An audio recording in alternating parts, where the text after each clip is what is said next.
فرمائے تمام مریضوں کی شفا یابی کے لیے، اس مجلس کی قبولیت کے لیے بآواز بلند درود پڑھ دیجئے محمد و آل محمد۔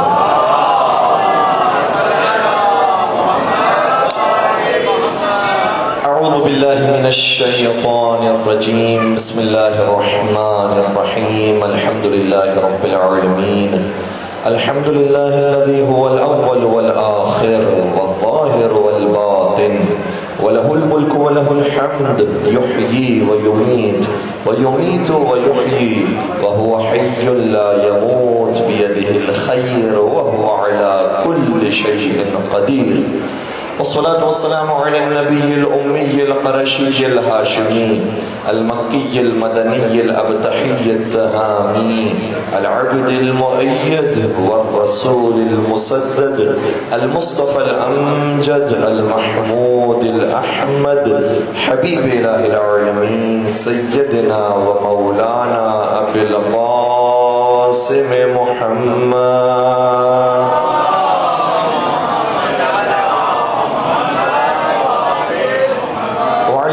الطيبين الطاهرين المعصومين المظلومين الذين أذهب الله عنهم الرجس وطهرهم تطهيرا،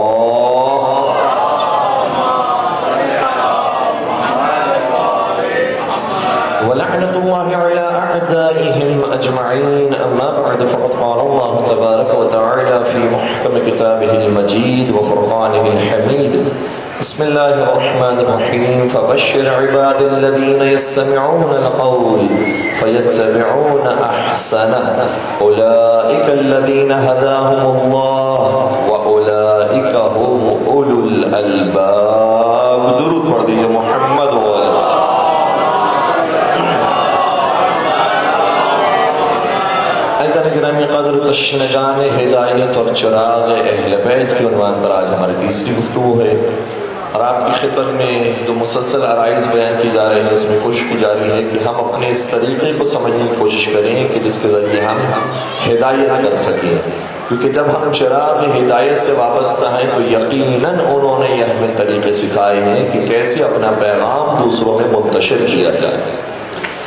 سب سے بڑی مثال چونکہ ہم ایام عزا کے اندر موجود ہیں، واقع کربلا ایک سب سے بڑی مثال ہے کہ امام علی مقام نے کس طریقے سے مختلف مقامات پر اپنے پیغامات کو عام کیا کہ مجھے پہچانو میں کون ہوں، اور پہچانوانے کے بعد ہی کہا کہ اب ہماری ذمہ داری بنتی ہے کہ ہم کربلا کی طرف رخ کریں، لہذا تم اگر چاہو تو ہمارے ساتھ لشکر میں شامل ہو جاؤ۔ جناب زہیر ابن شامل ہو گئے لیکن عبید اللہ ابن حر جعفی شامل نہیں ہوا۔ آج ہم یہ سوال بدرخواست چونکہ بچے بھی اور ہمارے نوجوان بھی یہاں پر موجود ہیں، یہ سوال ذہن میں پیدا ہوتا ہے کہ کیا صرف زہیر ابن جناب حر وہ تھے کہ جنہوں نے لشکر یزیدی کو چھوڑا اور لشکر امام حسین کی طرف آئے، یا دیگر اور افراد بھی تھے کہ جو ہدایت پاتے ہیں؟ دیکھیں، ہدایت پانے والوں کی تعداد بہت زیادہ ہے، لیکن بہت بڑی تعداد وہ ہے جن کو امام حسین بیان کر رہے ہیں کہ مجھے پہچانو میں کون ہوں، جانتے بھی ہیں لیکن اس کے باوجود قدم ہدایت کے راستے پر نہیں رکھتے۔ کیوں؟ وجہ بہت واضح سی ہے، وجہ یہ ہے کہ وہ اسی دنیا کو اپنی کل کائنات سمجھتے ہیں، اور اس میں سب سے بنیادی مثال عمر سعد کی ہے۔ عمر سعد بہت اچھے طریقے سے جانتا تھا کہ کہاں حق ہے کہاں باطل ہے، اس لیے جب ابن زیاد نے اس کو کہا کہ اے عمر سعد تجھے حسین کا سر لے کر آنا ہے، تو کہتا ہے یہ غلطی تو میں کبھی نہیں کر سکتا، کیسے ہو سکتا ہے کہ حسین ابن علی کو میں شہید کروں؟ تب پھر وہ جو پروانہ حکومت کا تجھے دیا ہے وہ واپس دے دے، وہ حکومت اب تجھے نہیں ملے گی جو ملک رہے کی حکومت ملنی تھی۔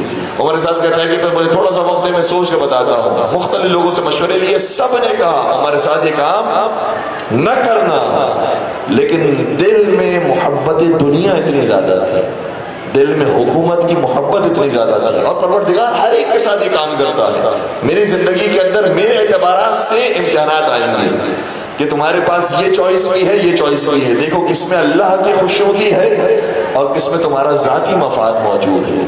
ہر ایک کی زندگی میں اس طرح کے امتحانات آتے ہیں، لہٰذا عمر سعد ملعون جو سعد ابن ابی وقاص کا بیٹا ہے، اور سعد ابن ابی وقاص وہ جو صحابی رسول ہے، اس کا بیٹا عمر سعد آتا ہے ابن زیاد کے دربار میں، اور آنے کے بعد یہ کہتا ہے کہ الا انما الدنیا بخیر معجل فما عاقل باع الوجود بدین یقولون ان اللہ خالق جنت ونار وتعذیب وغل یدین فإن صدقوا فيما يقولون إنني أتوب إلى الرحمن من سنتين وإن كذبوا فزنا بدنيا عظيمة دائم الحجلين.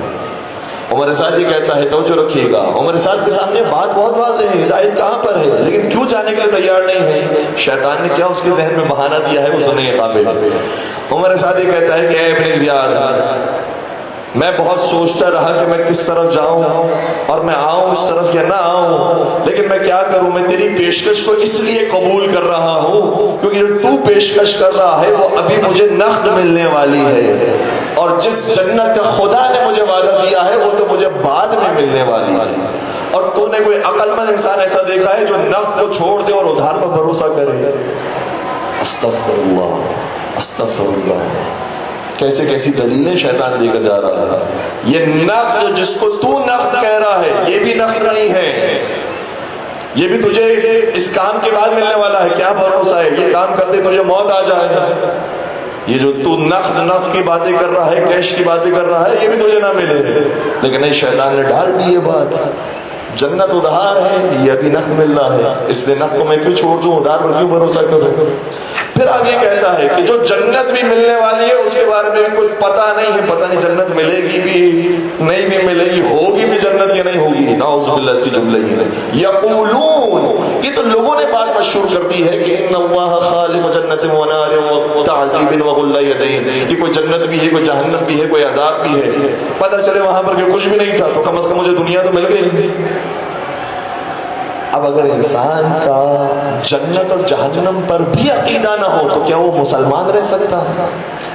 یہ مسلمان بھی نہیں ہے، اس کا بلیو ہی نہیں ہے جنت پر، جہنم پر اس کا بلیو ہی نہیں ہے، تو قیامت پر اس کا بلیو نہ ہو پھر وہ مسلمان بھی نہیں رہ سکتا. پھر ایک تیسری بات جو شیطان اپنا پورا مکمل کام کیا ہے، شیطان نے تیسری بات یہ کی کہ اور اگر جنت و جہنم ہوئی تو بھی تیرے پاس ایک راستہ ہے، تو یہ کام کر لے، حسین کو مار دے، پہنچ جا رہے کی حکومت تک، اور اس کے بعد تو توبہ کر لے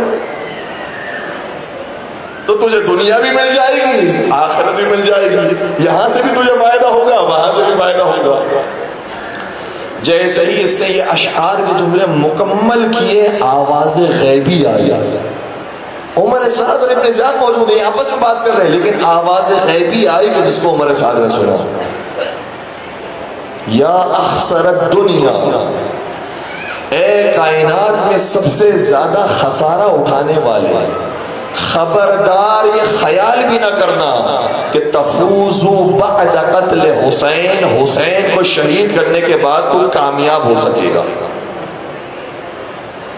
اور تاریخ یہ کہتی ہے کہ عمر سعد جس نے شیطان نے ایسا اس کو پھنسایا تھا جال کے اندر کہ تجھے دنیا بھی مل جائے گی، تجھے آخرت بھی مل جائے گی، تاریخ نے ثابت کیا ہے کہ حسین کو شہید کرنے کے بعد عمر سعد کو نہ دنیا ملی نہ آخرت ملی. انسان کو بہت ہوشیار رہنا پڑتا ہے. بعض دفعہ یہ سمجھ رہا ہوتا ہے کہ میں بڑی چالاکی دکھا رہا ہوں، میں نے ڈوج دے دیا خدا کو بھی، خدا کو کوئی ڈوج نہیں دے سکتا. یخادعون اللہ والذین آمنوا وما یخدعون الا انفسهم، جو چاہتے ہیں کہ اللہ کو اور مومنین کو دھوکہ دے وہ ان کو دھوکہ نہیں دے رہے، وہ اپنے آپ کو دھوکہ دے رہے.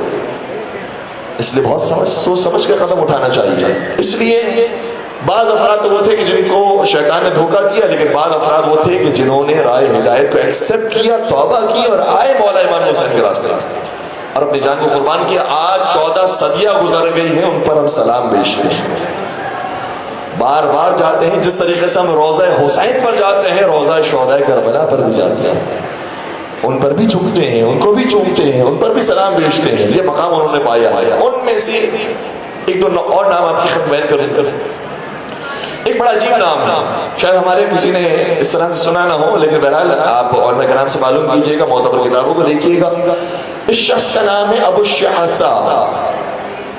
ابو الشعثاء کنیت ہے، ابو الشعثاء، لیکن اس کا نام اگر دیکھا جائے نا تو اس کا نام ہے یزید بن زیاد بن مہاجر. اور بعض نے لکھا محاسب. کیا نام ہے؟ نام ایسا ہے. مولا اس کو یہ نام سننے کے بعد یہ کہہ سکتے تیرا نام ہی ایسا ہے یہاں سے دفع ہو جاؤ. لیکن نہیں، مولا نہ شکلوں کو دیکھتے ہیں، نہ قبیلوں کو دیکھتے ہیں، نہ ناموں کو دیکھتے ہیں. مولا نسلوں کو دیکھتے ہیں، مولا نیتوں کو دیکھتے ہیں، مولا ارادوں کو دیکھتے ہیں، مولا دلوں کو دیکھتے ہیں. اگر کسی کا دل پاک ہے تو ظاہر کیسا ہی کیوں نہ ہو وہ حسینی ہے.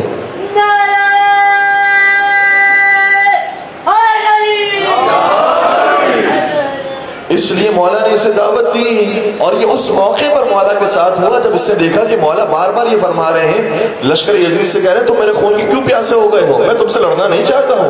میں اگر مجھے تم واپس چھوڑ دیتے ہو میں دوبارہ مدینہ چلا جاؤں گا، دوبارہ مکہ چلا جاؤں گا. مجھے آزاد کر دو، میں تم سے جنگ کرنے کے ارادے سے نہیں آیا ہوں. مولا نے مختلف پیشکش کی انہیں، لیکن جب یہ کسی بھی راستے کے لیے تیار نہیں ہوئے اور اپنے زیاد نے کہا کہ سر حسین لے کر آؤ، تو اس نے کہا کہ یہ کتنے بدبخت لوگ ہیں، رسول کے نواسے کا سر مانگ رہے ہیں. مولا فرما رہے مجھے چھوڑ دو، جانے دو مجھے. یہ جانے کے لیے تیار نہیں ہے، چھوڑنے کے لیے تیار نہیں ہے. پھر اس شخص کو غیرت آئی اور اس نے کہا کہ بس اب میں ان کے ساتھ نہیں رہ سکتا، میں حسین کے راستے پر آؤں. آیا، مولا نے قبول کیا اسے.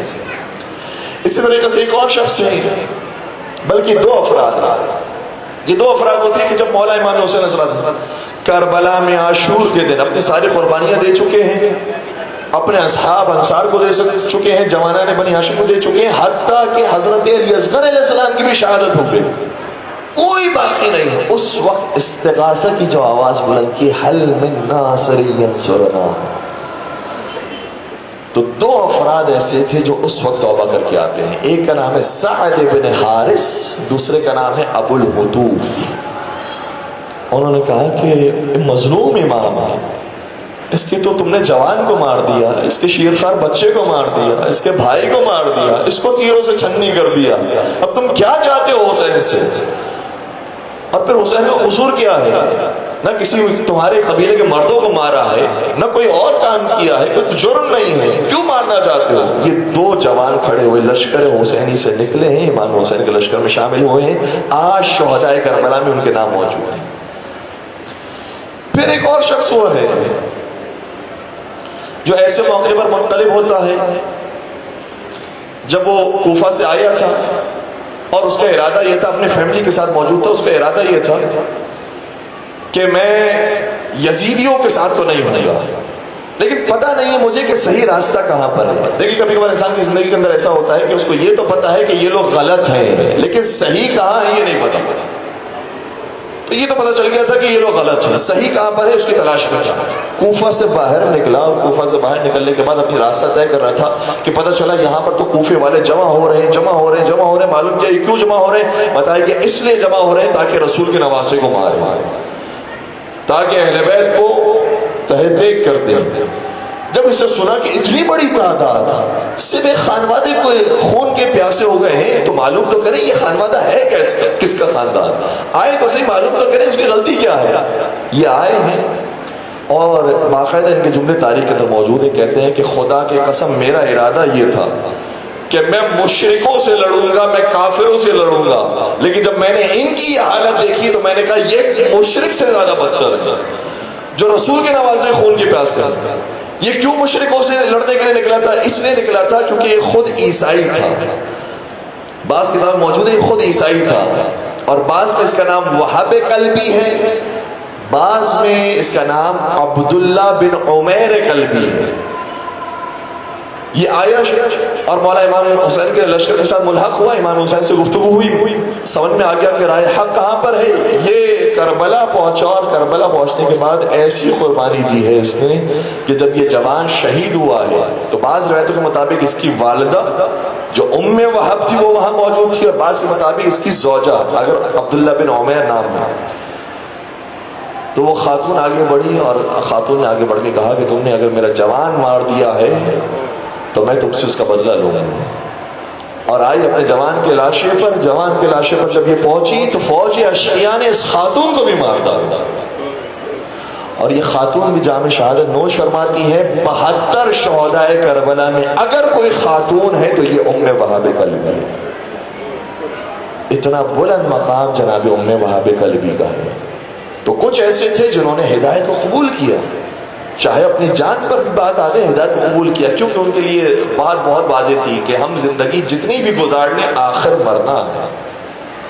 سید البشر نہ رہے تو کون رہے گا؟ ہر ایک کو جانا ہے. اور کیا ہی بہترین موقع ہے کہ ہماری موت آئے تو راہ خدا میں آ جائے. اس لیے افراد جو تیار ہو گئے. لیکن ان میں سے بعض ایسے تھے جنہوں نے ایک اور روشنی بھی جلائی. سنیے گا میرے ساتھ ساتھ ہیں، ایک اور روشنی بھی جلائی، ایک اور چراغ بھی جلایا. اس زمانے میں طریقہ یہ ہوتا تھا کہ جب کوئی جنگ پر جاتا تھا تو رجس پڑتا تھا کہ میں کون ہوں، میرا تعارف کیا ہے، میں کس قبیلے سے ہوں. ٹھیک ہے. ان میں سے کچھ رجس اتنے خوبصورت ہیں جو یہ بتاتے ہیں کہ ہمارا تعلق صرف حسین سے نہیں ہے، حسین کے آباء و اجداد سے بھی ہے. ہم صرف حسین کو ماننے والے نہیں ہیں بلکہ حسن مجتبیٰ کو بھی ماننے والے ہیں، مولا علی کو بھی ماننے والے ہیں، رسول خدا کو بھی ماننے والے ہیں. یہ بتانا کیوں ضروری تھا؟ یہ بتانا آج ہمیں معلوم ہوتا ہے ضروری ہے. بعض لوگ یہ سمجھتے ہیں کہ کربلا میں صرف جنگ حسین اور یزید کی تھی. یہ حسین اور یزید کی جنگ نہیں تھی، یہ حسینیت اور یزیدیت کی جنگ تھی. اس لیے ایک اور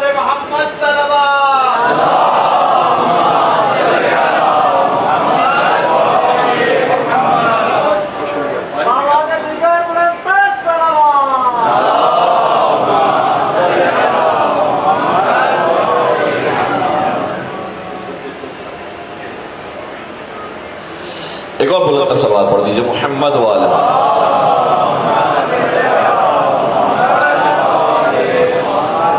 تو بہت سے نے اپنا تعارف کروایا اور بتایا کہ ہم کون ہیں اور کس دین پر ہیں. سنیے گا تعارف کیا تھا. نافع بن ہلال جملی جب میدان میں آتے ہیں اور رجس پڑھتے ہیں تو یہ کہتے ہیں کہ انا الجملی وانا علی دین علی، میں جملی ہوں اور میں صرف حسین کے دین پر نہیں ہوں، میں تو علی کے دین پر ہوں. جب کہا کہ انا دین علی تو سامنے سے جو لڑنے کے لیے آیا تھا اس نے بھی بتایا کہ میں کون ہوں. اس نے کہا کہ انا علی دین فلان. فلان کا ایک اور ہم وزن بنتا ہے، اس کو آپ خود تلاش کیجئے گا. میں فلاں کے دین پر ہوں، میں تیرے مقابلے میں آیا ہوں لڑنے کے لیے. جب اس نے کہا کہ انا علی دین فلاں تو انہوں نے پھر جواب دیا، کہا کہ بل انت علی دین شیطان. تو یہ نہ کہیں کہ تو فلاں کے دین پر، تو شیطان کے دین پر. اور دونوں نے اپنا تعارف کروا کے بتا دیا کہ یہ جنگ صرف 61 ہجری کی جنگ نہیں ہے، یہ بہت پرانی جنگ ہے. ایسا نہیں ہو سکتا کہ کوئی واقع پیش آئے اور اس کے پیچھے کوئی اسباب نہ ہو. آج بھی کوئی واقع پیش آتا ہے، بلکہ میں تو چھوٹی سی مثال آپ کی خدمت بیان کروں. اگر میں نے ابھی آپ کی خدمت میں جو پانی طلب کیا ہے، تو اگر پانی اس مقام پر جہاں پر رکھا میرے حساب سے ہونا چاہیے تھا وہاں موجود نہیں ہے، تو پھر اس کے پیچھے کوئی اسباب ہوں گے کہ وہ پانی کیوں یہاں پر ہے، کون لے کر آیا ہے.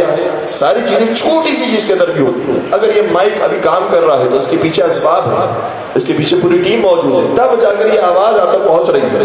اور ابھی ہمارے ایک بھائی نے کہا کہ ہماری آواز جہاں تک جا رہی ہے وہاں پر شاید بعض سبیل ایسی لگی ہوئی ہیں کہ جہاں پر بلند آواز سے شاید نوحے لگائے گئے ہیں. بہرحال وہ بھی ایک عبادت ہے، لیکن اگر ان نوحوں کو ایسے مقام پر جا کر لگایا جائے کہ جہاں سے ہماری آواز نہ ٹکرائے تو وہ نوحوں سے بھی استفادہ کریں گے اور جو سننے والے ہیں وہ ہماری مجلس سے بھی استفادہ کریں گے. تو ہر چیز کے پیچھے ایک سبب ہوتا ہے. واقع کربلا اتنا عظیم واقع پیش آیا اور پیچھے کوئی وجہ ہی نہ ہو. نہیں، پیچھے پورا ایک سلسلہ ہے، اور ایسا سلسلہ ہے کہ حتیٰ یہ کہنے والے تھے کہ تم نے ہمارے خلیفہ کو پیاسا مارا ہے اس لیے ہم حسین کو پیاسا ماریں گے. اب وہ خلیفہ بھی تلاش کیجیے گا کہ جس کو پیاسا مارا تھا، اور دیکھیے گا کہ وہ پیاسا جو مر رہا تھا تو کس نے پانی پلایا ہے. کیونکہ علی والوں کا طریقہ یہ ہوتا ہے کہ کبھی دشمن پر بھی پانی بند نہیں کرتے ہیں، اور انہی سے تو ہم نے طریقہ سیکھا ہے کہ آج مجلسیں بھی لگاتے ہیں تو سبیل حسین بھی لگاتے ہیں. اور ان سبیلوں پر پابندی نہیں ہوتی کہ جس طریقے سے بعض مسجدوں میں پابندی ہوتی ہے، اس سے فلاں کے لیے ہے، یہ صرف فلاں کے لیے ہے. جب سبیل حسین لگتی ہے تو وہ سب کے لیے لگتی ہے.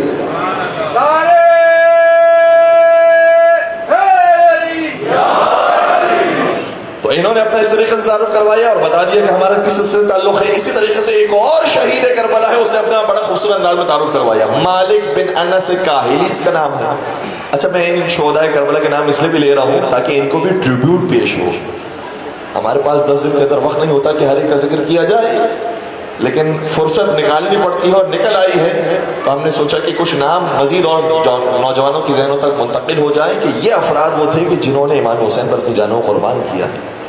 مالک بن انس کاہلی، یہ جب آئے میدان کربلا میں تو یہ رجس پڑھنے لگے، آل علی شیعۃ الرحمن وآل حرب شیعۃ الشیطان۔ علی کی اولاد وہ ہے جو اللہ کے شیعہ ہیں، اللہ کے ماننے والے ہیں، علی کی اولاد وہ ہے، اور جو حرب کی اولاد ہے وہ شیطان کے شیعہ ہیں۔ اب یہ حرب کون ہے یہ بھی آپ تلاش کیجئے گا، آج کے ہومورک بہت زیادہ ہو گئے کہ حرب کون ہے، جس کے بارے میں کہا کہ حرب کی اولاد وہ ہے جو شیطان کے شیعہ ہیں۔ اور خلاصہ یہ ہے کہ جو مولا امام حسین نے بھی ایک جملے کے اندر بیان فرمایا جب بالکل آخری وقت آ گیا عاشور کے دن، فرمایا یا شیعۃ آل ابی سفیان، اے ابو سفیان کی اولاد کے شیعہ، فوج یزیدی جتنے بھی ہے، آل ابو سفیان کے ماننے والوں، ان لم تکن لکم دین وکنتم لا تخافون المعاد فکونوا احرارا فی دنیاکم، اگر تم کسی دین کے پابند نہیں ہو، اصل اسلام کے پابند نہیں ہو، تو کم از کم کسی کے نوکر نہ بنو، دنیا میں آزاد بندوں کی طرح جیو۔ کیوں کسی کی غلامی کرتے ہو، کیوں کسی کی نوکری کرتے ہو؟ اگر تمہیں نہیں معلوم ہے کہ راستہ کہاں صحیح ہے تو کم از کم آزاد بندوں کی طرح جیو، کیوں ان کے لشکر کے اندر شامل ہو گئے ہو؟ تو مولا نے وہاں پر بھی بیان فرمایا ہے کہ ان کا سلسلہ کہاں سے ہے اور ہمارا سلسلہ کہاں سے ہے۔ اس لیے واضح ہونا چاہیے انسان کے لیے کہ کربلا کے اندر جو پیش آیا ہے وہ ایک مرتبہ کا واقعہ نہیں ہے، اس کے پیچھے پوری ہسٹری موجود ہے۔ اور جو ائمہ علیہ السلام نے سکھایا طریقہ، اتنا پیارا طریقہ ہے، اس میں ایسا نہیں کہ کوئی ایسا جملہ کہو کہ جس سے سامنے والا تیش میں آ جائے، نہیں، پیار اور محبت کے ذریعے بات کرو، سامنے والے تک بات بھی منتقل ہو جائے اور اپنی بات بھی پہنچ جائے۔ آٹھویں سرکار حضرت امام علی رضا علیہ السلام کا زمانہ ہے۔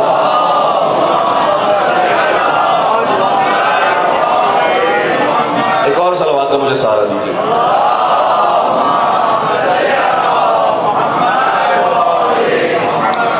مامون الرشید خلیفہ وقت ہے، اس نے یہ طے کیا کہ جب امام رضا کو ولی عہد بنا لیا جائے تو پھر ایک مرتبہ سب سے بیعت کروائی جائے، امام رضا کی بھی بیعت ہو جائے اور میری بھی دوبارہ سے بیعت ہو جائے۔ بیعت کے لیے بڑے بڑے سرداروں کو بلایا، دربار سجا ہوا تھا، ہر ایک آیا بیعت کرنے کے لیے۔ پہلے مامون کے ہاتھ پہ بیعت کرتا تھا، پھر آگے جا کر ایک گوشے میں امام رضا موجود تھے، وہاں پر امام رضا کے ہاتھ پہ بیعت کرتا تھا، اور یہ بیعت کر کر کے جانے لگے۔ جب یہ جا رہے تھے تو امام رضا تشریف لائے مامون کے پاس، اب دیکھیے کمال کی بات ہے، اور مامون کے قریب آ کر سرگوشی کرتے ہوئے ایک آہستہ سی بات بیان کی، فرمانے لگے اے مامون، یہ لوگ جو تیرے ہاتھ پہ بیعت کر رہے ہیں نا، عربوں میں اس طرح سے بیعت کی نہیں جاتی، اس طرح سے بیعت توڑی جاتی ہے۔ تو کیا مطلب؟ کئی جو لوگ آ رہے ہیں تیرے ہاتھ پہ اس طرح سے بیعت کر کر کے جا رہے ہیں، عربوں میں یہ بیعت کرنے کا طریقہ ہی نہیں ہے، جب وہ بیعت کرتے ہیں تو بیعت اس طرح سے کرتے ہیں، اور جب وہ بیعت توڑتے ہیں تو بیعت اس طرح سے توڑتے ہیں۔ تو یہ جو لوگ سب تیرے پاس آ کر بیعت کر رہے ہیں وہ بیعت کر نہیں رہے، وہ بیعت توڑ رہے ہیں۔ جتنے لوگ اب تک گئے تھے بیعت کرنے کے بعد، ان سب کو کہا واپس آؤ، واپس آؤ، واپس آؤ، واپس آؤ، بہت ضروری کام ہے، دوبارہ سے بیعت کی جائے۔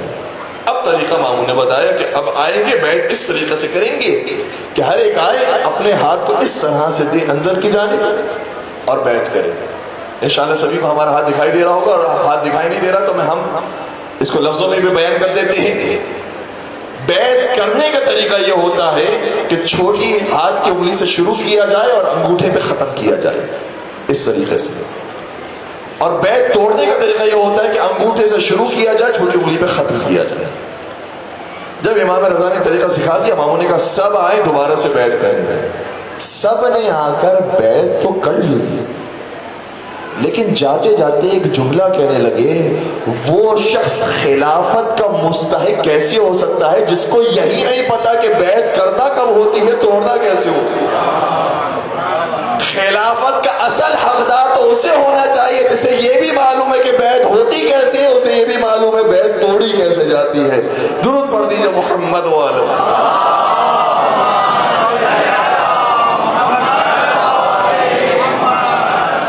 تو کبھی کبھار کوئی چھوٹی سی بات ہوتی ہے, چھوٹا سا مشورہ ہوتا ہے, لیکن بر وقت ہوتا ہے تو لوگوں کے ذہن میں وہ ایک سوال کریٹ کرتا ہے کہ ہاں اصل حقدار تو اسے ہونا چاہیے نا, یہ کہ کسی اور کو بنایا جائے.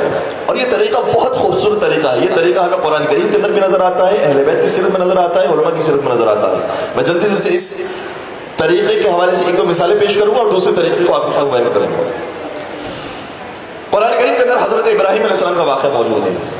واقعات بہت سارے ہیں, بڑے خوبصورت واقعے, اور ان کی ہدایت کے بڑے خوبصورت پیغامات ہیں. اس میں سے ایک واقعہ یہ ہے کہ حضرت ابراہیم علیہ السلام نے اپنے قوم والوں کے پاس آ کر کہا کہ اگر تم ستارہ پرستی نہیں چھوڑتے ہو, چاند پرستی نہیں چھوڑتے ہو, سورج پرستی نہیں چھوڑتے ہو, تو ہاں میں آتا ہوں, میں کہتا ہوں کہ ٹھیک ہے, میں بھی اس کو ستارے کو خدا مان لیتا ہوں. قرآن میں آیت موجود ہے, حضرت ابراہیم علیہ السلام نے آ کر کہا یہ ستارہ خدا ہے. لیکن تھوڑی دیر نہیں گزری تھی, جب رات ختم ہوئی تو کہا کہ میں اس کو کہ جو ڈھل جائے اس کو خدا نہیں مان سکتا. لہذا پھر اگلی رات کا انتظار کیا. ایسا محسوس ہوتا ہے کہ جیسے جو مہینے کی پہلی رات ہوتی ہے اس سے پہلے کی رات تھی, جب چاند غائب ہو جاتا ہے. اگلی رات آئی, چاند نظر آ گیا, چاند دیکھا تو چاند زیادہ بڑا تھا. حضرت ابراہیم نے کہا کہ ہاں لگتا ہے کہ یہ خدا ہوگا جو زیادہ بڑا ہے, کہ یہ میرا خدا ہے. سب نے کہا ماشاءاللہ کیا بات ہے. حضرت ابراہیم بھی کہہ رہے ہیں کہ یہی میرا خدا ہے. ہم بھی کہتے تھے کہ جو غائب ہوتا ہے وہ خدا نہیں ہوتا ہے, جو دکھائی دے وہ خدا ہوتا ہے. کہا یہ خدا ہے. تھوڑا تھوڑا سا حضرت ابراہیم ان کے ساتھ قریب آنے لگے, لیکن پھر وہ رات بھی ختم ہوئی تو چاند بھی ختم ہو گیا. کہا جو ختم ہو جائے وہ خدا نہیں ہوتا. پھر جب دن آیا تو حضرت ابراہیم نے کہا کہ راتوں میں تو خدا کو تلاش کیا نہیں ملا, دن میں تلاش کرتے ہیں. دن میں دیکھا تو ایک سورج جو پوری آب و تاب کے ساتھ چمک رہا ہے, اتنا بڑا ہے. کہنے لگا یہ جو بڑا ہے یہ تو واقعی بہت عظیم ہے, کہ یہ میرا خدا ہے. لیکن جب دن ختم ہوا تو وہ بھی ڈوب گیا. کہ جو ڈوب جائے وہ خدا نہیں ہوتا. اور اس کے بعد فرمانے لگی میں اس کو خدا مانتا ہوں جو ستاروں کا بنانے والا ہے, چاند کا بنانے والا ہے, سورج کا بنانے والا ہے. اب یہاں پر آپ لوگوں کے لیے جملہ میں دینے جا رہا ہوں کہ حضرت ابراہیم علیہ السلام نے جن کو کہا ہے کہ یہ جھوٹے خدا ہیں, وہ بھی تین ہی تھے.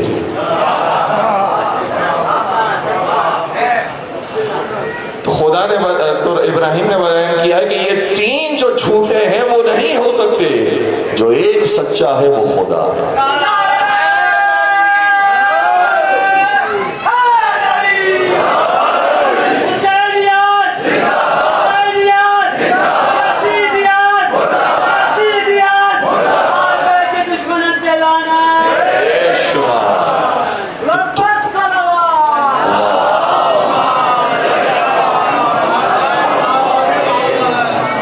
کبھی کبھار ساتھ لے کر چلنا پڑتا ہے, کہنا پڑتا ہے کہ ہاں ٹھیک, آپ بھی جو کہہ رہے ہیں وہ بھی ٹھیک ہے. اور یہ ہمارے کولیگز کے اندر, آفس کے اندر, سکولز کے اندر یہ بہت ضروری طریقہ ہے.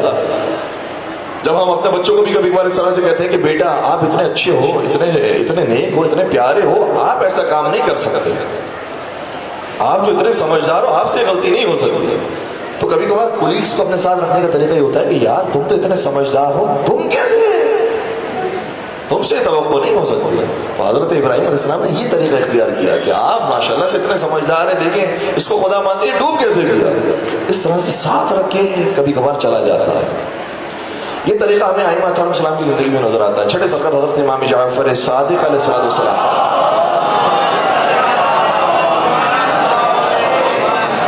ایک مرتبہ اپنے رشتہ دار ہی سے جھگڑا ہوا.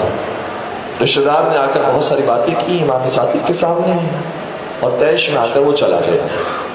جب لڑائی کر کے وہ چلا گیا, اگلے دن امام صادق اس کے دروازے پر پہنچے.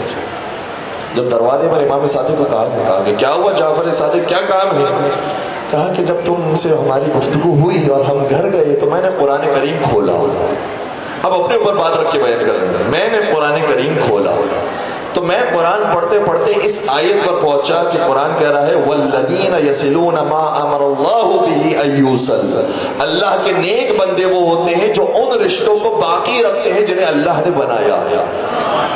میں چاہتا ہوں کہ میرا شمار نیک بندوں میں ہو جائے اور میں ان رشتوں کی پاسداری کروں، لہٰذا میں تم سے معافی مانگنے کے لیے آیا ہوں کہ اگر مجھ سے غلطی ہوئی ہو تو تم مجھے معاف کر دو۔ کہنے لگا کہ نہیں اے امام صادق، آپ سے غلطی نہیں ہوئی تھی، غلطی میری تھی۔ آپ تو جو کہہ رہے تھے بالکل ٹھیک کہہ رہے تھے، میں قصوروار تھا۔ امام صادق نے ہمیں یہ درس دیا، طریقہ سکھایا ہے، کبھی کبھار اپنے اوپر رکھ کے بات کی جاتی ہے تاکہ سامنے والا سمجھ جائے کہ وہ غلطی پر ہے، وہ غلطی پر ہے، تو اس کو حوصلہ دیا جاتا ہے، سمجھایا جاتا ہے، پیار و محبت کی زبان استعمال کی جاتی ہے۔ کبھی کبھار پھر ایک اور طریقہ بھی ہوتا ہے، وہ طریقہ کیا ہوتا ہے؟ تھوڑا سا اس سے مختلف ہے۔ اس میں طریقہ یہ ہوتا ہے کہ اپنے آپ کو بھی اور سامنے والے کو بھی، دونوں کو بیلنس رکھ کے کہا جاتا ہے کہ شاید یا تو گمراہی پر ہے یا تو میں گمراہی پر ہے۔ یہ دوسرا طریقہ، یہ بھی قرآن کریم کے اندر موجود ہے۔ پیغمبر اکرم جب کفاران مکہ کے سامنے گفتگو فرما رہے تھے تو خدا کی طرف سے آواز آئی، قل، ان سے سوال کیجئے، من یرزقکم من السماوات والارض، زمین و آسمان کی مخلوقات کو رزق دینے والا کون ہے؟ پھر آپ خود جواب دیجئے، تو خاموش بیٹھے رہیں گے، آپ کی بات نہیں ہو رہی ہے، آپ خود ہی جواب دیجئے، قول اللہ، ان کو کہیے کہ جو رزق دینے والی ذات ہے وہ اللہ کی ذات ہے، ٹھیک ہے؟ اس کے بعد آپ یہ سوال کیجئے، پھر یہ کہیے، قل انا وإیاکم علی ھدی او فی ضلال مبین، اب یا تو میں گمراہی پر ہوں یا تو تم گمراہی پر ہو، کہ تمہیں نہیں پتا کہ اللہ رزق دے رہا ہے، تم یہ سمجھو کہ وہ رزق دے رہا ہے، یا تو پھر میں گمراہی پر ہوں کہ مجھے نہیں پتا۔ قرآن میں یہ آیت موجود ہے، میں کہوں گا پروردگار تو نے اپنے نبی کو نعوذ باللہ کہہ دیا کہ شاید وہ گمراہی پر ہے۔ کہ نہیں، ہم اپنے نبی کو گمراہی پر نہیں کہہ رہے، ہم ایک طریقہ سکھا رہے ہیں۔ ہدایت دینے کا طریقہ یہ ہوتا ہے کہ کبھی کبھار سامنے والے کو اپنے ساتھ ملانے کے لیے کہنا پڑتا ہے کہ یا تو میں گمراہ ہوں یا تو تم گمراہ ہو۔ بات پہنچ رہی ہے؟ مشکل تو نہیں ہو رہی؟ آپ کے مطلب کی بھی بات بیان کر دے رہا ہوں۔ اسی بات کو کسی شاعر نے کیا خوبصورت انداز میں بیان کیا ہے کہ علی کی ذات کو سمجھے خدا یا مصطفیٰ سمجھے، میرے ساتھ ساتھ، علی کی ذات کو سمجھے خدا یا مصطفیٰ سمجھے، مگر ہے بات حیرت کی کہ بندے کیا سے کیا سمجھے۔ اچھا، اس کیا سے کیا کے اندر بھی ایک داستان ہے۔ کچھ نے علی کو رب بھی مانا، کچھ نے علی کو رسول کا وصی بھی نہیں مانا، تو کہا کہ مگر ہے بات حیرت کی کہ بندے کیا سے کیا سمجھے۔ ٹھیک ہے، علی کی ذات کو سمجھے خدا یا مصطفیٰ سمجھے، مگر ہے بات حیرت کی کہ بندے کیا سے کیا سمجھے۔ ہزاروں آیتیں نازل ہوئی ہیں شان حیدر میں، نہ ان پر بھی کوئی سمجھے تو پھر اس کو خدا سمجھے۔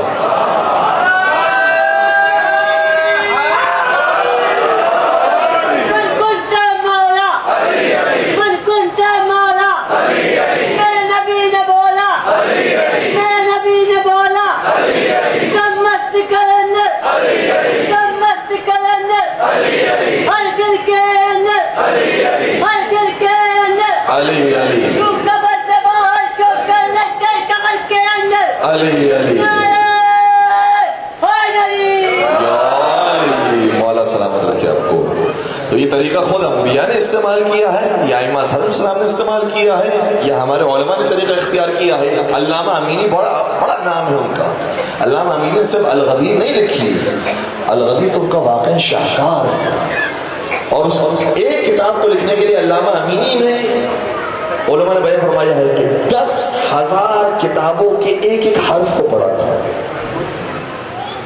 10,000، یہ ایسے نہیں کہ صرف صفر لگا دیے گئے تو 10,000 بن جاتا ہے، ایک صفر لگانے کے لیے بڑی محنت کرنی پڑتی ہے، تب جا کے 10,000 کے صفر لگتے ہیں۔ 10,000 کتابوں کو پڑھ کر صرف ایک کتاب لکھی، اور 10,000 تو وہ تھے کہ جن کے ایک ایک لفظ کو پڑھا۔ 1,00,000 کتابیں اور تھی جس کی صرف ورگردانی کی تھی۔ اتنی کتابوں کے مطالعے کے بعد صرف ایک کتاب لکھی، الغدیر، اور اس ایک کتاب لکھنے کے لیے انہوں نے بہت جگہوں پر سفر کیا، بڑے عابد تھے، بڑے زاہد تھے، ان کے ایسے ایسے واقعات ہیں، یہ لگتا ہے کہ ایسے کوئی معجزاتی شخصیت ہے۔ کرامات ہے واقعی ان کی. نمازیں پڑھیں تو نمازیں پڑھ کے دکھائی. اور کسی نے اعتراض کیا کہ تم نے اپنی کتابوں میں لکھ دیا ہے کہ تمہارے امام ہزار رکعت نماز پڑھ کرتے تھے. 1000 رکعت نماز تو کوئی پڑھ ہی نہیں سکتا, اتنا وقت ہی نہیں ہوتا, 24 گھنٹوں میں اتنا ٹائم نہیں نکلتا کہ 1000 رکعت نماز پڑھے. انہوں نے پڑھ کے دکھائی. کہا کہ میں ان کا غلام جب پڑھ سکتا ہوں تو ہمارے آقا ضرور پڑھ سکتے ہیں. اور بعض علماء نے بیان کیا ہے کہ لگتا یہ ہے کہ علامہ امینی نے جو یہ کام کیا ہے معجزے سے کم نہیں ہے, اور شاید ان کے وقت میں خدا نے برکت دے دی.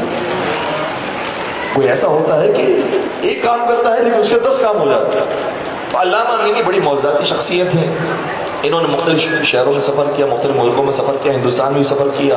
ہندوستان میں بھی جب ایک کتاب خانے میں گئے تو جو لائبریرین تھا اس نے کہا کہ بھائی رات کا وقت ہو گیا ہے, ہمیں دروازہ بند کرنا ہے, آپ باہر تشریف لے آئیے. تو علامہ امین کہنے لگے کہ کیا یہ ہو سکتا ہے کہ میں اندر بیٹھا رہوں اور تم باہر سے دروازہ بند کر کے چلے جاؤ؟ تو کہتے ہیں ہو تو سکتا ہے, لیکن آپ کے کھانے پینے کا بندوبست کون کرے گا, آپ کے رہنے سہنے کا بندوبست کرتا ہے. کوئی مسئلہ نہیں, میں یہیں پر بیٹھا ہوں. وہ لائبریرین کہتا ہے جب میں رات میں دروازہ بند کر کے چلا گیا, تالا لگا کے چلا گیا, صبح کے وقت جب میں نے تالا کھولا تو علامہ کو جس مقام پر دیکھا تھا اسی مقام پر بیٹھ کر کتاب پڑھ رہے تھے. عجیب و غریب شخصیت. وہ علامہ امینی ایک مرتبہ کسی عرب ملک میں جب گئے ہوئے تھے, وہاں کے کسی صاحب نے ان کو پہچان لیا, کہا یہ بڑی زبردست شخصیت ہے, ان کو اپنے گھر پہ دعوت میں بلاتے ہیں. دعوت میں بلایا گیا تو علامہ امینی نے کہا کہ جب میں دعوت میں آؤں گا تو کوئی دوسرا تو نہیں ہوگا نا؟ کہا نہیں, کیوں نہیں, دوسرے بھی آئیں گے. کیونکہ ان کا تعلق دوسرے مسلک سے تھا, لہذا دوسروں کو بھی بلایا. انہوں نے شرط رکھ دی کہ اگر کھانے پر آپ نے بلایا ہے تو پھر کہیں کہ کوئی گفتگو نہ کریں. گفتگو, اگر گفتگو شروع ہوئی تو پھر ہمارے پاس کہنے کو بہت کچھ ہے, اور اگر گفتگو کے لیے بلایا ہے تو کھانے کا بہانہ نہ دیں, پھر باقاعدہ مناظرہ رکھیں. کہ نہیں, آپ کو ہم کھانے پہ بلانا چاہتے ہیں, آپ سے محبت ہے, کوئی گفتگو نہیں ہوگی. سب سے شرط لگا دی گئی کہ کوئی گفتگو نہیں کرے گا, صرف آ کر کھانا کھائیں گے, چلے جائیں گے. جب علامہ امین کھانے کے لیے پہنچے تو کیا دیکھا کہ ماشاءاللہ انہوں نے تو 70 علماء کو دعوت دی تھی. یہ تو ہو نہیں سکتا کہ کوئی خاموش رہے, کوئی تو کچھ بولے گا. اب میزبان سے انہوں نے کہا کہ بھائی آپ نے تو کہا تھا کہ کوئی بات نہ کرے. کہا کہ ہاں سب کو سمجھا دیا, کوئی آپ سے بات نہیں کرے گا, سب خاموش تھی کہ کھانا کھائیں گے اور چلے جائیں گے. جب سب نے کھانا کھا لیا اور جانے کا وقت آیا تو کسی صاحب نے بول دیا کیا ماشاءاللہ سے اتنے بڑے بڑے علماء موجود ہیں, تو ہم اس دسترخوان کو بابرکت بنانے کے لیے ایک ایک رسول اللہ کی حدیث سناتے ہیں. اللہ نے کہا دیکھیں میں نے کہا تھا گڑبڑ ہو سکتی ہے. کہا نہیں کوئی ایسی بات نہیں ہے, سب ایک سادہ سی حدیث جو متفق علیہ ہے وہ سنائیں گے. سب نے ایک حدیث سنائی جو متفق علیہ ہے. اب جب خود علامہ کی باری آئی تو انہوں نے کہا یہ موقع بڑا اچھا ہے, متفق علیہ حدیث کی بات ہو رہی ہے نا, تو ہم بھی ایک متفق علیہ حدیث سناتے ہیں. کیا یہ متفق علیہ روایت نہیں ہے کہ نبی نے فرمایا تھا من مات ولم يعرف امام زمانہ مات میتۃ جاہلیہ, کہ جو شخص مر گیا اور امام زمانہ کی معرفت کے بغیر مرا تو وہ جاہلیت کی موت مرا. جہالت اور ہوتا ہے, جاہلیت اور ہوتا ہے. جہالت کہتے ہیں کم علمی کو, نادانی کو. جاہلیت کہتے ہیں کفر کو. جو زمانہ اسلام سے پہلے کا زمانہ تھا وہ جاہلیت کا زمانہ تھا, کفر کا زمانہ تھا, اس کو کہتے ہیں. تو رسول کی حدیث یہ ہے کہ جو اپنے امام کی معرفت کے بغیر مر جائے وہ کفر کی موت مرتا ہے.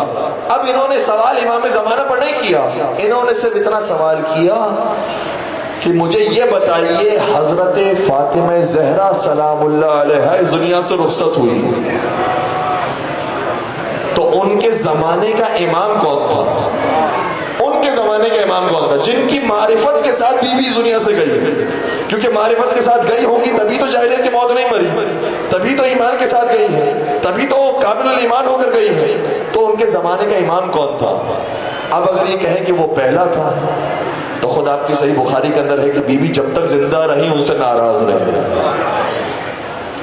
غضبت علیہ حتی توفیت, بیوی ناراض رہی ان سے یہاں تک کہ دنیا سے رخصت ہو گئی. تو جس امام سے خود ناراض ہے اس کو تو امام ہی نہیں مانتی.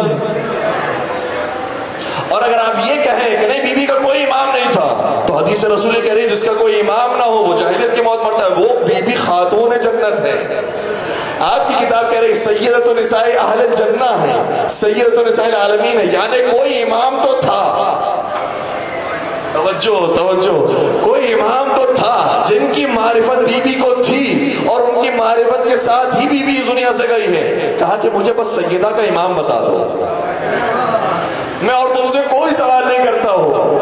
حدیث کہتی ہے جو بغیر معرفت امام کے جائے وہ جاہلیت کی موت ہے. سیدہ اگر بغیر معرفت امام کے چلے گئے تو جاہلیت کی موت ہے. اس کا مطلب کوئی ان کے زمانے کا امام ہے، مجھے امام کا نام بتا دو. سوال کیا جی آپ بتائیے، آپ بتائیے، آپ بتائیے، آپ بتائیے. سب کے سر نیچے اور جیسے بزرگوں نے میدان سے فرار کیا تھا ویسے اس دسترخوان سے فرار کیا. اور خود میزبان قریب آ کر سوال یہ کرتا ہے کہ جو آپ نے بات کی ہے بالکل ٹھیک کی ہے، اور آپ نے مجھے اس حدیث کے ذریعے علی تک پہنچا دیا. میں یقین کے ساتھ کہہ سکتا ہوں کہ سیدہ بغیر امام کے نہیں گئی ہے، ان کے زمانے کا امام علی ابن ابی طالب علیہ السلام.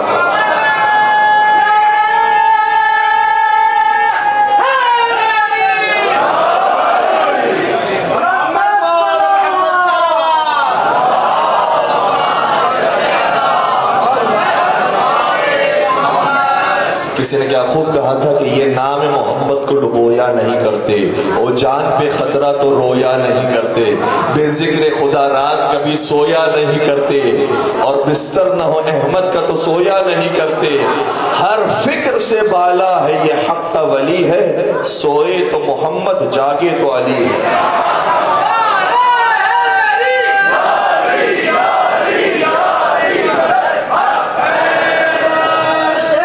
تو کبھی کبھار اپنے ساتھ رکھنا پڑتا ہے اور اس کے بعد بتایا جاتا ہے کہ بھائی یہ سیدھی بات ہے، یا تو تم اس طرف ہو یا اس طرف ہو. ٹھیک ہے، یہاں تک میں آپ کو لے کر آ گیا. تھوڑا سا وقت ہمارے پاس ہے اور میں تھوڑی سی توجہ آپ کی جاؤں گا، ایک مشکل مرحلے کی طرف لے کر آ گیا. یہ طریقہ جو قرآن نے اختیار کیا ہے، جو انبیاء نے اختیار کیا ہے کہ اپنے آپ کو بھی رکھو اس مرحلے پر اور سامنے والے کو بھی رکھو اس مرحلے پر، یہی کام دشمن نے بھی استعمال کیا. توجہ، دشمن نے بھی یہی کام استعمال کیا. اور کون سا دشمن؟ مولا علی کا دشمن، حاکم شاہ، جو اپنے زمانے کا سب سے زیادہ بڑا سیاستدان تھا، سب سے ہوشیار چالاک انسان. اس نے اسی پالیسی کو اختیار کیا علی کے مقابلے میں. اور ابن ابی الحدید معتزلی نے لکھا کہ خدا کی قسم علی کے علاوہ کوئی اس کو جواب دے ہی نہیں سکتا تھا. حاکم شام نے خط لکھا علی بن ابی طالب کو اور کہا کہ آپ کو معلوم تو ہے نا کہ مولانا متقیان جب حکومت میں اور خلافت میں آئے ہیں تو فوراً سے کہا تھا کہ جو شام کا حاکم ہے اس کو معزول کر دیا جائے، میں اپنا نیا حاکم اس پر منسوب کروں گا. لیکن وہ ماننے کے لیے تیار نہیں ہوا اور کہا کہ نہیں، میں اپنی جگہ پر حکومت رکھتا ہوں، میں اپنی جگہ پر خلافت رکھتا ہوں. اے علی تم غلط طریقے سے آئے ہو، خلافت مجھے ملنی چاہیے. ٹھیک ہے، مولا فرمانے کہ نہیں تم غلط ہو، یہ کہہ رہا ہے کہ نہیں تم غلط ہو. اس نے اتنی بڑی سیاست استعمال کی، کہنے لگا، ایک خط لکھا کہ اے علی میں تمہارے بارے میں کیا کہوں. میرے مولا کو کہہ رہا ہے اے علی میں تیرے بارے میں کیا کہوں. نعوذ باللہ، تو وہ ہے کہ جب پہلی دوسری تیسری خلافت کا زمانہ آیا تو نے ان کو بھی نہیں مانا تھا، اس لیے تجھ سے یہ بعید نہیں ہے کہ تم مجھے بھی نہ مانے. تو ویسے ان کو بھی نہیں مانتا تھا، مجھے بھی نہیں مانتا، لیکن ان کو مسلمانوں نے مانا تھا اور مجھے بھی مسلمانوں نے مان لیا. یا تو یہ کہے کہ تو نے ان کو نہیں مانا اور تیرا کام نہ ماننا ہے دوسروں کو تو تو مجھے بھی اس طرح سے نہیں مانتا، یا یہ کہے کہ تم مانتا ہے ان کو اور تو ان کو مانتا تھا لیکن مجھے نہیں مانتا. تو اے علی یہ بتائیے آپ کیا ان کو مانتے تھے اور صرف مجھے نہیں مانتے، یا ان کو بھی نہیں مانتے تھے اور مجھے بھی نہیں مانتے؟ میرے مولا کو ان ہاں اور نہ کے اندر پھنسا دیا. اگر علی کہے کہ ہاں میں ان کو مانتا تھا تو بھی مسئلہ ہے، اگر یہ کہے کہ نہیں میں ان کو نہیں مانتا تھا تو کہیں گے اسی طریقے سے مجھے بھی نہیں مانتے، تمہارا کام یہ ہے جو بھی حکم میں آج اس کو نہیں مانتے. ابن ابی الحدید معتزلی نے کہا علی نے کیا جواب دیا ہے، اور علی کے علاوہ کوئی جواب نہیں دے سکتا. میرے مولا نے خط کا جواب دیا. اس کے بعد جب خط پہنچا تو وہ حیران ہو گیا. وہ سمجھ رہا تھا کہ یا ہاں میں جواب آئے گا یا نہ میں جواب آئے گا. لیکن میرے مولا نے جواب میں لکھا کہ حاکم شام، تیرا کیا تعلق ہے ان مسلمانوں سے جو بہت پہلے کلمہ پڑھنے والے تھے؟ تیرا کوئی تعلق ان سے بنتا ہی نہیں ہے. کیوں؟ کیونکہ تو نے اس وقت کلمہ پڑھا جب گردن پر تیری تلوار آ گئی. یہ سوال کرنا اس کو زیب دیتا ہے جو پہلے سے مسلمان رہا ہو. اس لیے میں تجھے اس کا سوال کا جواب دینا پسند ہی نہیں کرتا کہ میں ان کو مانتا تھا یا نہیں مانتا تھا. یہ بتا کہ تو کب سے دار اسلام میں آیا کہ ہم تجھے جواب دیں کہ جو تو سوال پوچھ رہا ہے اس میں ہاں ہے یا اس میں نہ ہے. اللہ اکبر. علی ابن ابی طالب کے علاوہ کوئی لاجواب نہیں کر سکتا تھا. بس عزیزوں، میں نے آپ کو زحمت سماعت دی. کچھ اور باتیں تھی لیکن اس کو انشاءاللہ کل کی گفتگو میں عرض کریں گے.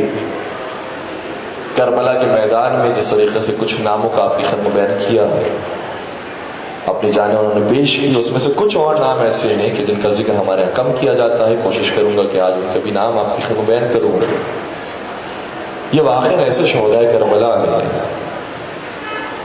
ہمارے یہاں مشہور یہ ہے کہ حسین سب سے زیادہ غریب تھے، کوئی ساتھ دینے والا نہیں تھا. لیکن جو حقیقت کی نظر سے دیکھتے ہیں ان کو معلوم ہے کہ جتنے اصحاب حسین کو ملے ہیں اتنے کسی امام کو نہیں ملے. امام صادق یہ فرماتے رہے کاش 17 بھی ایسے مل جاتے جیسے 72 تھے، ہم قیام کرتے ہیں. کبھی فرمایا یہ 7-8 بھی جو ہے اگر یہ 70 کی تعداد میں ہوتے تو ہم قیام کرتے. جتنے حسین کو ملے ہیں اتنے کسی کو نہیں ملے. یہ ہوتے ہوتے شب عاشور کربلا میں امام حسین کے خیمے کے قریب موجود تھے. امام نے اس وقت ارشاد فرمایا کہ اے میرے ساتھیوں، تم نے واقعی وفاداری کا حق ادا کیا. اب میں تم سے اپنی بیعت کو اٹھاتا ہوں. تم جانا چاہو اپنے اپنے گھروں کی طرف امان کے ساتھ چلے جاؤ، کیونکہ اصل میں ان کا نشانہ میری جان ہے.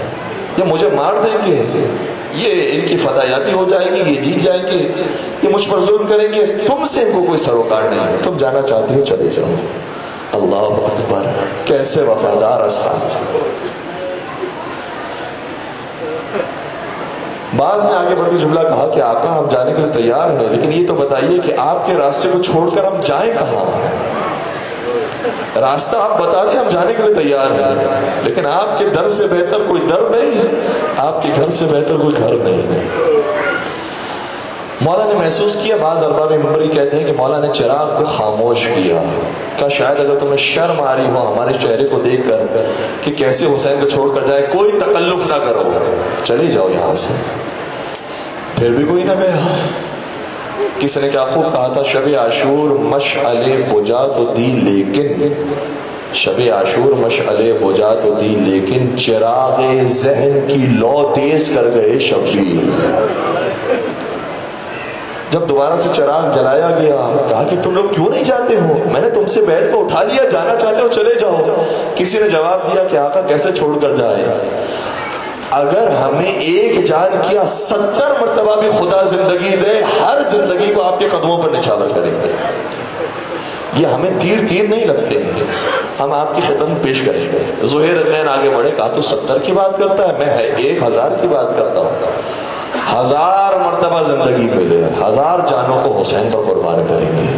یعنی لا تعداد بے شمار زندگیاں بھی مل جائے حسین پر قربان ہوا. بعض ارباب منبر کہتے ہیں کہ ایک جملہ شاید حبیب ابن مظاہر نے بھی کہا ہوگا اے حسین میں بھی جانے کے لیے تیار ہوں، لیکن اگر میں چلا گیا اور قیامت کے دن آپ کی ماں فاطمہ زہرا نے مجھ سے پوچھ لیا حبیب تو نے بھی اپنے دوست کا ساتھ چھوڑ دیا، تو بھی اپنے دوست کی دوستی کو بھول گیا، تو نے بھی حسین کا ساتھ نہ دیا، میں آپ کی والدہ کو کیا جواب دوں گا؟ اس لیے میں آپ کا ساتھ چھوڑ کر نہیں جاؤں گا. جب مولا نے یہ شوق و ذوق دیکھا، مولا نے ہر ایک کو اس کا مقام جنت میں دکھایا ہے. یہ روایت ہمارے پاس معتبر ذرائع سے موجود ہے. ہر ایک کو اس کا مقام دکھایا ہے، ہر ایک خوش ہو گیا ماشاءاللہ اس ایک رات کے بعد ہمیں یہ مقام ملنے والا ہے، یہ مقام ملنے والا ہے، ہر ایک خوش ہو گیا. اس کے بعد ایک عجیب و غریب واقعہ ملتا ہے کہ بریر حمدانی عبد الرحمن انصاری کے قریب آئے. ہر ایک صف کے اندر کھڑے تھے، ہتھیار بنا رہے تھے، صف کے اندر کھڑے تھے. بریرہ حمدانی اس موقع پر ایک مذاق کیا. جیسے مزاح کیا، عبد الرحمن انصاری کہنے لگے استغفر اللہ، ابھی کوئی مذاق کا وقت ہے؟ خانواد رسالت پر یہ کیفیت ہے اور تو مذاق کر رہا ہے. کہتا ہے کہ حسین نے مجھے جو مقام دکھایا نا، اس کے بعد میرے دل کے اندر وہ خوشی کی کیفیت آ گئی ہے کہ مجھ سے رہا نہیں جاتا. اب دل چاہتا ہے کہ میں خوش ہوں اور میں خوش کروں. یہ کیفیت ہو گئی تھی شہدائے کربلا کی. ہر ایک نے مقام دیکھ لیا، بڑی خوشی خوشی جا رہے تھے. انہی میں سے ایک وہاب کلبی بھی تھے، گئے مقتل کی طرف، شہید ہو گئے، سر تن سے جدا کیا گیا. وہاب کلبی کا سر اٹھا کر ماں کی طرف پھینکا. جب ام وہاب کے پاس بیٹے کا سر آیا نا، بیٹے کا سر لیا، دوبارہ سے واپس کیا اور واپس کرتے ہوئے کہا جو حسین پر صدقہ ہو جائے نا اسے پھر واپس نہیں لیا جاتا. یہ کربلا کی ماؤں کے، یہ کربلا کے جوانوں کے جذبات ہیں. انہی میں سے ایک اور نام ہے ابو ثمامہ ساعدی کا. یہ موجود تھے جب زہیر قربان ہو گئے، حبیب قربان ہو گئے، یہ موجود تھے. یہ دیکھ رہے تھے آسمان کی طرف، کب ظہر کا وقت آتا ہے، کب ظہر کا وقت آتا ہے. دیکھا کہ اب زوال کا وقت آ گیا، فوراً سے آقا کی خدمت میں کہنے لگے کہ آقا نماز کا وقت ہو گیا. جیسے ہی نماز کا نام سنا، میرے مولا نے فرمایا جعلک اللہ من المصلین، تو نے نماز کا کو یاد کیا ہے، خدا تجھے نماز گزاروں میں شامل فرمائے. ان سے بھی تو جا کر کہو، یہ بھی تو اپنے آپ کو مسلمان کہتے ہیں، یہ بھی نماز پڑھیں، ہمیں بھی نماز پڑھنے دے. یہ آئے نماز کا اعلان کیا، کہا تم بھی نماز پڑھو، لیکن ان میں سے کوئی نماز کے لیے کھڑا نہ ہوا. اے میرے نوجوانوں، جوانوں، عزاداروں، سنو، مولا حسین نے فرمایا ہے نماز پڑھو، اور یہ نماز نہیں پڑھ رہے تھے، انہوں نے نماز نہ پڑھ کے بتایا ہے یہ یزیدی ہے. امام حسین نے کربلا میں نماز پڑھ کے بتایا ہے. ہم سنت رسول کے پابند ہیں، تو آج تک جو نماز پڑھتا ہوا آئے وہ حسینی کہلائے گا، وہ حسینی کہلائے گا. امام نے نماز کا آغاز کیا. ابو ثمامہ ساعدی بھی موجود تھے، دیگر افراد بھی موجود تھے، سب پیچھے کھڑے ہو گئے. لیکن ایک شخص سے کہا کہ تو میرے آگے کھڑا ہو جا. اس کا نام ہے سعید بن عبداللہ. کہا میرے آگے کھڑا ہو جا، جب تک میری نماز ہو رہی ہے. تجھے آنے والے تیروں کو روکنا ہے، مجھ تک کوئی تیر پہنچنے نہ پائے، میری نماز ہوتے جائے. یہ آگے کھڑا ہو گیا. میں آپ سے سوال کروں گا، اگر ہم کربلا کے میدان میں ہوتے تو کیا ہمارے دل کی آرزو نہ ہوتی کہ زندگی کی آخری نماز ہے، زندگی کی آخری نماز ہے، کم از کم وہ تو حسین کے پیچھے ادا ہو جائے؟ کیا سعید کی تمنا نہیں ہوگی؟ سب پیچھے کھڑے ہیں، نماز پڑھ رہے ہیں، کیوں مجھے نہیں کہا کہ میں بھی پیچھے آ کر نماز پڑھوں؟ لیکن یہ حکم حسین کے ایسے پابند تھے، جو امام نے فرما دیا وہی کرنا ہے. آ کر کھڑے ہو گئے، یہی ان کی نماز تھی. آ کر کھڑے ہو گئے، کھڑے ہو کر تیروں کو سہنا شروع کیا.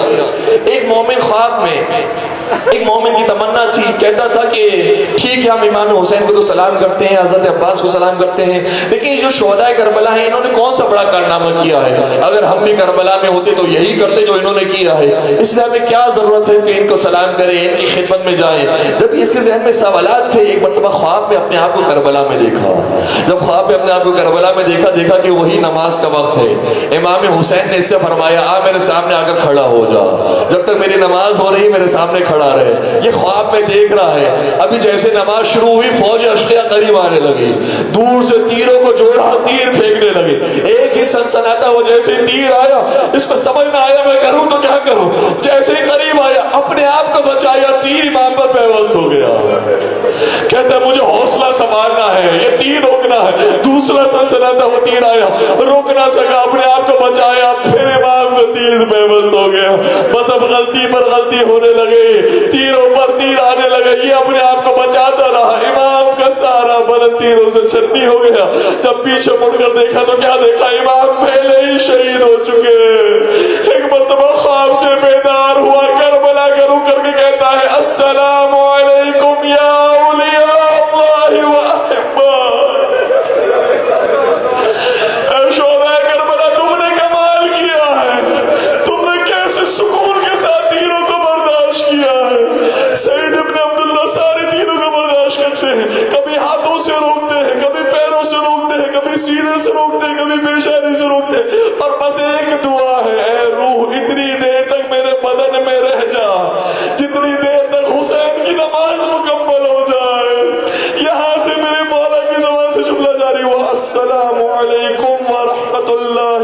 دیکھا تو وہاں سعید زمین کربلا پر گرے، کہنے لگے السلام علیکہ یا ابا عبداللہ، میری بھی نماز مکمل ہو گئی۔ پھر ایک جملہ کہنے لگے، فرمانے لگے اوفیت یا ابن رسول اللہ، اے رسول اللہ کے بیٹے، کیا میں نے آپ کا حق ادا کر دیا؟ کیا مطلب؟ سعید کے ذل کے تو شاید سوال یہ ہے، اے آقا میں نے تو ابھی کوئی تلوار بھی نہیں چلائی، میں نے تو ابھی کسی کو کوئی تیر بھی نہیں مارا، میں نے کوئی نیزہ بھی نہیں مارا، میں تو ابھی میدان میں بھی نہیں گیا ہوں، کیا میں نے آپ کا حق ادا کر دیا؟ میرے مولا نے کیا کمال کا جواب دیا، فرمانے لگے انت امامی فی الجنہ، تو نے ایسا حق ادا کیا ہے تو جنت میں میرے آگے آگے ہوگا، تو جنت میں میرے آگے آگے ہوگا، تجھے پہلے شہادت ملی ہے تو آگے نکل گیا، تجھے جنت پہلے مل گئی۔ پھر بعض ارباب منبر یہ کہتے ہیں، میرے مولا نے فرمایا اے سعید دیکھ رسول اللہ تجھے لینے کے لیے آ گئے، انہیں سلام کر، دیکھ علی مرتضیٰ تجھے لینے کے لیے آ گئے، انہیں سلام کر، دیکھ حسن مصطفیٰ تجھے لینے کے لیے آ گئے، انہیں سلام کر۔ اور پھر فرمانے لگے اے سعید اپنے پیروں کو سمیٹ، کیونکہ میری ماں خاتون جنت تجھے سلام کرنے کے لیے، اے عزادارو، اے زائرو، اے شہدائے کربلا، روایت یہ کہتی ہے جیسے شہدائے کربلا کو سیدہ آ کر سلام کرتی ہے، ویسے جو حسین کے زائرین ہیں انہیں سیدہ آ کر سلام کرتی ہے۔ بڑے ادب سے مجلسوں میں آیا کرو، بڑے ادب سے زیارت پر جایا کرو۔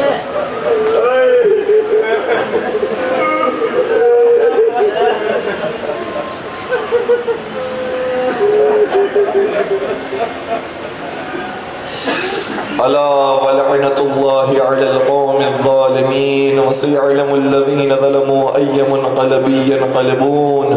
پالنے والے ہمارے اس قلیل سے توسل کو اپنی بارگاہ میں قبول فرما، پروردگار تمام شہداء اسلام کو شہداء کربلا کے ساتھ محشور فرما، پروردگار شہداء کربلا کی معرفت اور محبت نصیب فرما، ان کی سیرت پر عمل پیرا ہونے کی توفیق عطا فرما، پالنے والے پیغام امام حسین کو بہترین انداز میں منتشر کرنے کی توفیق عطا فرما، ہم سب کا شمار ناشرین ولایت علی ابن ابی طالب میں فرما، پالنے والے ذکر کے صدقے میں تمام مومنین کی جائز شرعی حاجات کو پورا فرما، تمام مریضوں کو بطور خاص ایک نام ہمارے پاس آیا تو ظاہر سبیل حسن رضوی صاحب تھے، پروردگار تمام کو شفائے کامل عاجلہ عطا فرما، پالنے والے بے روزگار مومن کو برسر روزگار فرما، مقروضین کے قرض کو عیب سے ادا فرما، اس عزاداری کی اور تمام عزاداریوں کی حفاظت فرما، پروردگار ان عزاداریوں میں دن دگنی رات چگنی ترقی عطا فرما، پالنے والے ان عزاداریوں کے صدقے میں ہم سب کو کربلا معلیٰ کی زیارت نصیب فرما، چاردہ معصومین کی زیارتوں سے مشرف فرما، پروردگار اگر مشکلات زندگی میں آئی ہیں اس پر صبر و شکر کرنے کی توفیق عطا فرما، پالنے والے جو ہم نے نہیں مانگا اور ہمارے حق میں بہتر ہے وہ بھی ہمیں نصیب فرما، اور ہماری تمام دعائیں ادھوری ہے اگر یہ دعا پوری نہ ہوئی کہ زمانے کے امام کے ظہور میں تعجیل فرما، ہمیں ان کے عاشقین محبین سچے چاہنے والے اور ماننے والوں میں شمار فرما، ربنا تقبل منا انك انت السميع العليم وتب علينا انك انت التواب الرحيم برحمتك يا ارحم الراحمين۔ حسین بنانا بہت ضروری ہے، حسینی شمع جلانا بہت ضروری ہے۔